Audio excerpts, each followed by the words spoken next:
guys, welcome back to another video. This is Dragagon. In today's video we're going to be covering the warrior tank, changes that has brought to it with 14.0 and how to play now because the gameplay has changed quite a bit along with the build. I reset my build because we have the free resets, and I'll make my build together with you guys so that you understand why I'm taking what and what we're going to do with it.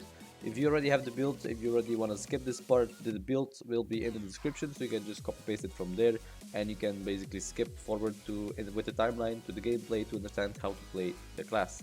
Now for people that are interested in how it works, I'll explain it here shortly. We'll be taking our blow rank 2 because we're going to be using this quite often in our DPS rotation as we tank. We'll take turtle rank 3 because that's a very important mitigation ability we're going to use. Shield slam we take also rank 3 because something I haven't shown yet is that we now have a shield and one-hander, which is very important for the tank right now. Now there is also a build out there that still utilizes a two-hander, but you won't be able to apply yourself the wall of blades effect, which is increasing your block chance. This might be more viable later on in the patches as we get better gear, so we become more resistant to the game's mechanics and mobs and whatever else. But right now the shield block is a very good way to start learning how to tank with the new changes they brought to warrior, and then guide you into a two-hander stance so that you can deal more damage while still staying alive and keeping aggro and dishing out good enough DPS. We're gonna go for charge rank 3 because it's very good to have a charge, of course, and there's also an interesting ruby that links with that. Fracture is still our top damage dealer after using Titan's Rage, so we're gonna max that out. The aspect of defense I shouldn't even have to explain. We'll look at kick rank 1 because utility is very important. It's important we can interrupt. Bloody Harvest will push to rank 3 because of the damage increase it does, and of course also the cooldown. We're gonna get Destructive Attack rank 2 because that's the evolution of Destructive Blow. We don't take spin now. I know there's builds out there that will utilize spin, but I find it worked just fine without spin, and people didn't even use spin to DPS with it. People just use spin to refresh the wall of blade effect, which no one understands right now, but I'll explain it in a second. But well, actually let's explain it right now because we have passed it, which is shield slam. So shield slam here is an ability that also interrupts. It no longer puts knockdown on the target, so that's a nerf, but it still interrupts ability casting, which is very similar to WoW. So WoW has the same mechanic where certain abilities simply interrupt castings, but they do not CC for that matter. We had the same thing before. Shield slam was CCing, and with that we used it to interrupt certain mechanics that mobs or bosses were casting. They have now removed it as just an interrupt now. So I see that generalizing classes and how they work along with other games as well from examples they're taking. Now wall of shields is an effect we get when we use shield slam, and it's going to be there for 7 seconds and increases our chance of blocking by 20%. It goes up to 40% because it can stack up to 2 times, and it's going to basically take half the incoming damage if it doesn't block. So as long as you have the buff active, you can block every attack that's coming in at a 40% rate, and if you do block, you only take 50% of that incoming damage, and that then goes into your mutilation and so on. Now this is only for physical damage. Magic damage is not accounted into this. For that you need a certain ruby that we're gonna cover on later on. But that's basically what Wall of Shields does. It's a block chance to reduce incoming damage by half. So spin is something that people used because it has a ruby that also refreshes the duration of Wall of Shields. But I find it worked just fine with using your shield slam and your tramp. So there's no need for the spin. Then of course we take break, which is also known as a respite. We'll take deliverance because it's the one that's going to keep us alive. We'll take headbutt rank 1 because again CC is utility, it's very important to have that. We'll take tramp rank 3 because that's what we're going to use a lot. So harpoon has been changed now slightly, but it's a buff in some way. Harpoon now used to pull everything together only when you had rank 3, and it's no longer required now, so you can have rank 1 and you pull everything together. But I still suggest to have rank 3 just because of the cooldown. You'll be able to utilize it way more often together with your Mighty Leap, because Mighty Leap is going to apply a mass vulnerability effect for 6 seconds, which is perfect to do after you harpoon everything together. We'll take Berserk rank 2. Rank 1 is just enough as well because of the damage increase you get for when you tramp, but I prefer rank 2 because you also get the movement increase for that, which is still handy for PvE. We'll take Adrenaline Surge rank 3 because that's just like Turtle or other important mitigation ability. They have removed the speed up effect, but they did replace it with temporal acceleration, which basically comes down to the same thing. Then we'll take Slaughter rank 1 because that's another CC, so that's another utility. And then you could also take Bedlam rank 1 because when you Bedlam and then press escape right after that, you knock everything down around you, which is also a utility. So there's already 4 utility abilities we can use to interrupt mobs and castings that we don't want to happen, protect our party that way. We'll go ahead and learn this. Now Rapid Blow is rank 1 together with Deadly Lunge. We won't use Rapid Blow, but Deadly Lunge is something we'll use actively. Because of a ruby. So you see I have 2 talent points left. You can do with your talent points as you like. You want less cooldown on kick, less cooldown on headbutt, you want less cooldown on slaughter, or you want it on bedlam. It's up to you, but just know that I have 2 talent points left over. If you play on free to play, you probably have more talent points left over, so the more to your imagination. On the first grid, we're gonna go for the Vigor Rubies and Brutality because those will increase our damage along with the Dirty Blows effect and the Supremacy. That's all we're gonna take on the first grid.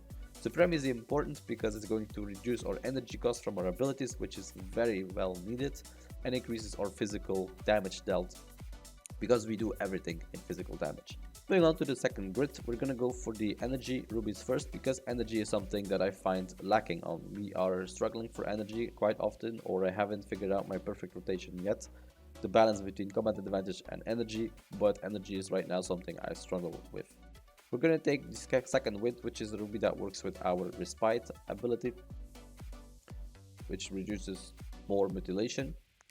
The deep breath effect is basically also something that works with deep breath. So there's still a typo here. So respite in the description is basically referring to break. So whenever you break, you get a deep breath effect for 5 seconds, reduces mutilation for every second, and it also scales with supremacy. So supremacy is going to be even more valuable than it was before for the warrior, because a lot of things here are going to be scaling with supremacy now. So when you break, you get a buff for 5 seconds. This buff does disappear when you have no damage in your mutilation. So a bad habit I learned myself is that I press break every time I start combat, so I have nothing in my mutilation, so it goes on cooldown and it's not doing anything basically, just so you know that it disappears when you have the 0. Final dash is basically the changed version of what we had before. What it used to do was you would be able to charge on your ally and you'd give them a shield that would reduce incoming damage by 20% for 3 seconds. Now instead it looks at how much mutilation you have stored and takes 5% of that and puts that as the shield on your ally. So based on how much mutilation you have stored, you'll be applying a shield to your ally instead of 20% mitigation. I can see this as a nerf because most of the time you want your mutilation gone because that's what damages you. So you're basically not going to let it stack up so that you can shield your allies unless you know exactly when you're going to need it. The 2 situations I could tell you already that you should be using it for is the Cyclops in Fire Thrust, the one right before he lasers somebody, and the Cyclops throwing rocks in Land of Thousand Wings.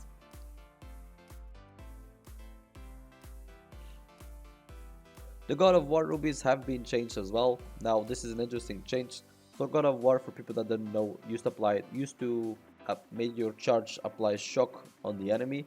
When you did that, they would take 25% more damage for 6 seconds from all sources. So it would also increase your party's damage across the board. Now instead, it's more a buff for yourself. So what happens now with Deadly Lunge is when you apply it, you get the dual effect on your enemy, which is going to decrease the incoming damage you get from that enemy by 21%, and you will be dealing 9% more damage on that enemy. It can only be applied to one enemy as well. I know it has a 30-second duration, your Deadly Lunge only has a 9-second cooldown, but when you apply it on another mob, it disappears from the previous one. So you cannot apply it for AoE.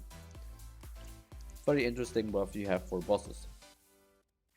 We'll take the AoE taunt and the single taunt because it's important to keep aggro from your party. We'll take the strong shell rubies because these are the ones that make you able to move when you use turtle. If you don't have these rubies, you cannot move while you have turtle active, and you don't want that. They have removed, or they have nerfed the value you get from this, so it used to be 72% with rubies included for turtle. It now is 50% plus 12 is 62%, reducing incoming damage. It's still very good, it still beats Adrenaline Surge. That's also why it only lasts 9 seconds, and Adrenaline Surge scales with Supremacy, which is making it last way longer. But you're basically going to be rotating Turtle and Adrenaline Surge all the time. We are not taking Marching Frill now. Marching Frill has also been changed. So it used to apply defense effect on the whole party, including you, for about 4 seconds, I believe. They have now changed that to apply to only one person. It's going to be the nearest party or raid member, and it's going to apply it for 7 seconds. Because it's so random, it only applies to one person, it has lost the use for me, so I'm no longer taking this ruby unless I see a situation where I could utilize it. We're going to take Experience Fighter and Survivability, because Survivability is the ruby that we need to actually tank. This is what's going to turn our mutilation into a working mechanic. For people that have no idea about the warrior tank, basically every incoming damage is divided into two parts. 65% of that damage goes into your mutilation, which is your barrier. Then the leftover 35% is direct damage you take immediately on your health bar. Every 2 seconds, the warrior takes 10% of his mutilation damage all the time, but no less than 4% of their max health. So you're always going to take 4% of your max health at minimum or more every 2 seconds from your mutilation. Bruiser is also an interesting ruby. Now basically these are the rubies that increase your max health more, so that tanks have more health than the other job roles. Now the difference here is that healing efficiency of Bloodlust has been reduced. This is something across the board for every tank class now, because they want every tank class now to play with survivability rather than with Bloodlust, because mainly the warrior was healing himself up just fine with his damage because of the Bloodlust effect. Every tank obviously wants these rubies because it's more health, so they have nerfed Bloodlust, but at the same time they have put in survivability scaling rubies on certain things that will increase your healing done or incoming healing the more survivability you have. So a tank is always going to run with vitality and survivability, which is also going to help every healer that's going to be healing him. Before, we had to make a choice whether you want to go survivability or Bloodlust, whether you had a healer or not, whether the healer was doing enough healing or you could do more yourself. Now that choice has been eliminated and you can simply run survivability, and both aspects simply benefit. Fan defense is something you will want, because that's how Wall of Shields is reapplied by Tramp. As you can see here also, Vicious Spin and Bedlam. This is the reason why some people want to play with Vicious Spin. Now Vicious Spin still has a long cooldown on the warrior tank, so I don't see a consistent use of that ability, so I simply prefer not to use it. We just stick to Tramp and Shield Slam to keep up our Wall of Blades effect active. The cooldown of Tramp is reduced by 11%, 22 and 33 respectively, so we're going to maximize it to get the fewest cooldown of Tramp possible. It requires a shield, that is again why we have a shield now in our build. Scarface is important because it increases our survivability and generates more threat. Again, survivability is the stat we're going to want for the next ruby, which is Solid Rock. Now this ruby is the one that's basically making warrior an immortal being, and I don't see the logic behind it when developers revised every tank aspect, because every tank has a limited heal amount while the warrior has this infinite button.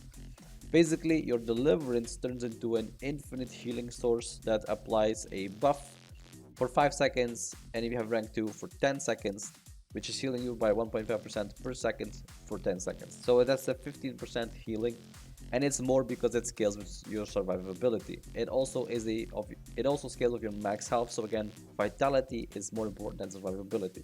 So you max out your vitality. Anything or any gear that cannot have vitality, you put on survivability instead.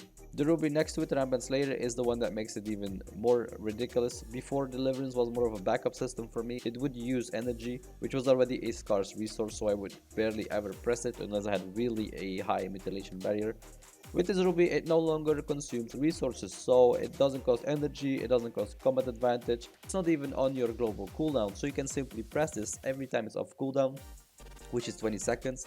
But hold on, every time you use a melee attack, you reduce the cooldown by 1 second.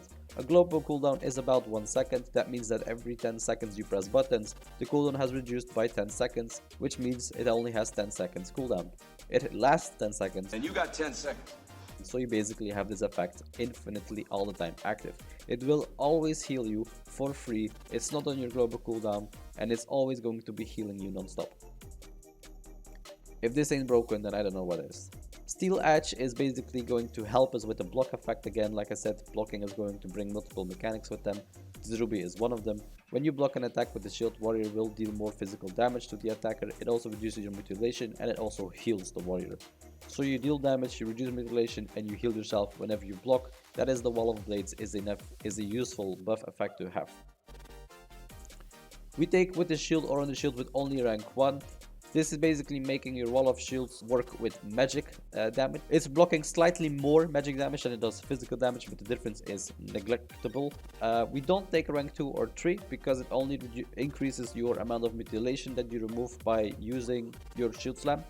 I haven't had any problems so far with keeping my mutilation at bay, so unless you have neither, I suggest you not to take these rubies either. If you do notice a lot of mutilation going in your barrier, because you fuck up with your mitigation rotation, or you simply fight a really strong monster that does a lot more damage and you cannot reduce your mutilation with respite, deliverance, and then using the additional abilities with that, then I suggest you just crank it up to rank 3. We're gonna leave the second grid here. We have everything we need. We move on to the last grid. Obviously we're gonna take the stamina increasing rubies because more vitality is used for a tank. Warpath is an ability, or a ruby rather, that they have nerfed. It used to be 30% more outgoing damage and reduced incoming damage. They have now scaled that to 9%, so that's a nerf, but it's still useful to take. To the right side we have Titan's Rage, which is the effect they have moved from Tramp to the rubies. Using Stomp, which is obviously a typo, it means Tramp, applies Titan Rage to the warrior. You're always going to have a 3-second duration when you have rank 1 Tramp. Because we have rank 3, it's going to last 5 seconds in total. And Titan Rage now reduces incoming damage by 30%. I believe that was less in the previous patch, I'm not sure. But I think that's also why they nerfed Warpath, so that it would balance out with Titan Rage. Now Titan's Rage, we finally have a number. Before they would say significant more damage dealt. Now it's a 75%, and you still have this on the same abilities: Fracture, your blows, and your spin. Now for the blows, basically your rotation there hasn't changed at all since before, since pre 40.0. For people that are not aware, you basically build your combat advantage, you tramp, then you have Titan Rage for 5 seconds. In those 5 seconds you want to use blow, so that you can fracture, fracture, fracture. What we used to do was we blow, fracture, fracture, and then we would spin, so there's 4 global cooldowns in the duration of 5-second buff, so that you would utilize it to the maximum. But like I said, I'm gonna play for now without the spin, and I'm gonna see how that goes. They did remove the AoE cap from Titan Rage because it would only allow you to AoE 10 mobs together at the same time, and then if you had more mobs it would simply not touch them. They have now removed that, so now it does damage across the board, AoE infinite amount. Then we have rubies that synchronize with Tramp. Tramp is going to be applying a bleed. That's something we had already before, but we never used that because it was requiring a shield. I see it now longer does, so that's also why it might be useful for the two-handed tank. Now you need a shield for this. This is making it always crit. Tramp interrupts ability casting for all affected enemies. Like I said before, this used to apply a knockdown effect whenever you tramp, and they would have multiple rubies as well. I see they have now downscaled it to only 1 ruby, and again, like I said before, just like WoW, interrupts ability, but no more ACC effect. If we're on tank aspect, which we are, all affected enemies also have weakness effect to apply to them. Weakness is going to reduce the outgoing damage by your enemies by 20%, so you basically take 20% less from the mobs for those 4 seconds. Menacing Swim, I consider it a debuff. It used to simply apply cowardice for every attack you did for 1 second, 2 seconds, 3 seconds, and then the duration was doubled if you were on tank aspects. Now you have to build up stacks so that you would reach it, and then it would apply cowardice. I think it's a nerf, I'm not going to bother it for now. Fractured, flat damage increase, we're going to take that because that's our main damage dealer when we use Tramp. We'll take 1 rank of encouragement because it's going to passively give us combat advantage, but it will increase our energy usage for blow and destructive attack, so keep that in mind. That is also why you have to keep it balanced between your energy usage and your combat advantage. We'll take Flaming Blade because this is Ruby. That is very important to keep our energy in bay with Fracture. Also important why we use the destructive attack before Fracture. It's going to give us a buff that is going to decrease Fracture's energy cost by almost half, 45% to be exact. So that is why we alternate these 2 abilities. The one simply applies the buff, and then the Fracture only costs half energy, and it consumes that buff. Next down here is the Onslaught Ruby. Onslaught Ruby has also been slightly changed. Now it's very similar to how it worked before. Everything in your path from charging, so when I charge that mob and these dummies are in the path, everything would get a knockdown effect, but the end target wouldn't. Now the end target will get knocked down as well, but they get a debuff that's going to make them immune for this Ruby for 30 seconds. Also, if you're in aspect of defense, your kick and your headbutt is going to reduce mutilation and heal the warriors. That was already the same thing as before. Breakthrough is also quite important. Your charge will instantly reset the cooldown of our shield slam. This is important for in the beginning. So when you start combat, you're going to want to build some common advantage. You're going to do shield slam to get this shield, the wall of shields effect. When you charge, it resets the cooldown of shield slam, so you get reapplied the wall of shields really quickly. So at the beginning of combat, you're going to get 2 stacks in almost instantaneously, and then we're going to just rotate between shield slam and tramp to keep up the buff. We'll take athlete because it reduces our charge cooldown by 50%, which is going to bring it down to 9 seconds, just like shield slam is 8 seconds, so that's going to be complementing each other just perfectly fine. Standard Bay is something we'll take at rank 1. Consider this as a passive backup ruby. As you drop low, you're going to become tankier and everything costs less, so this is basically a backup. So now that we have everything that we need to have, we still have 8 rubies left, so that's quite a lot. We have 75 rubies now available. If you are on free to play, you're gonna have even more available. That means this build is only 67 rubies, which is quite low. So you can do with your rubies as you like. You can increase more of this, you can increase more of that, but I want you to know that this is what you should have. This is required to play the tank warrior. But I'm going to leave my rubies as they are, and as I see more problems arise, or when I see I could use a certain ruby in certain situations, I can just take them as I go. We'll take King of the Hill as well, because an important ruby is going to not make our harpoon and mighty leap cost resources. If you look at harpoon now, it's going to cost us 15 combat advantage, and it's going to cost mighty leap energy. By taking this ruby, they're basically free to use and they cost no more any resource, which is very handy to have. Gameplay then. So in gameplay, what you're gonna do is you're gonna go in. Now something that I have noticed as well, like I said before, when you start the combat, you will want to use your aim shot first, because it's gonna give you some 10 bonus combat advantage in the beginning.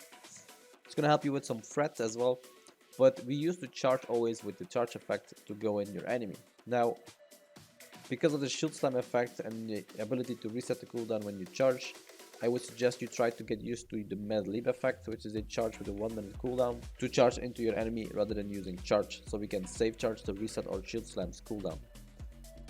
So you would shoot with a bow and then mad leap into your target. If you don't have mad leap, you can also use leap, but then again, leap would be more useful for a pack. Okay, so the next thing we need to figure out is how the wall of shields work. Now the wall of shields is the buff you get every time you apply shield slam. You can see it applies here. We charge to reset the cooldown of the shield slam, and we can do it again. So we have 2 stacks at the beginning immediately, so we got 40% block rate. Now every time you apply tramp or you do shield slam, it refreshes the timer. Now tramp basically just refreshes the timer, shield slam reapplies it, but you don't see it because you already have the maximum amount, so it just resets the timer back to the max. Once you understand that, how to keep it up by simply rotating these 2 abilities, which you almost cannot fail. The next thing you gotta focus on is your tramp rotation. Tramp rotation is where you basically have your small bursts coming. So every time you tramp, you're gonna have a blow, a series of blows you're gonna be dealing. Every time I tramp, try to begin with the fracture buff already active. So we can start with fracture, blow, fracture, and then again fracture. We end with 2 fractures because fracture is the one that deals the most damage of the blow. And you can just make it yourself a habit to simply always start tramp after having done your blow, so that you have the buff active for fracture to save yourself energy. That way you won't run out of energy when you are going to be tramping. That's the most optimal damage you can be doing, single target and AoE target.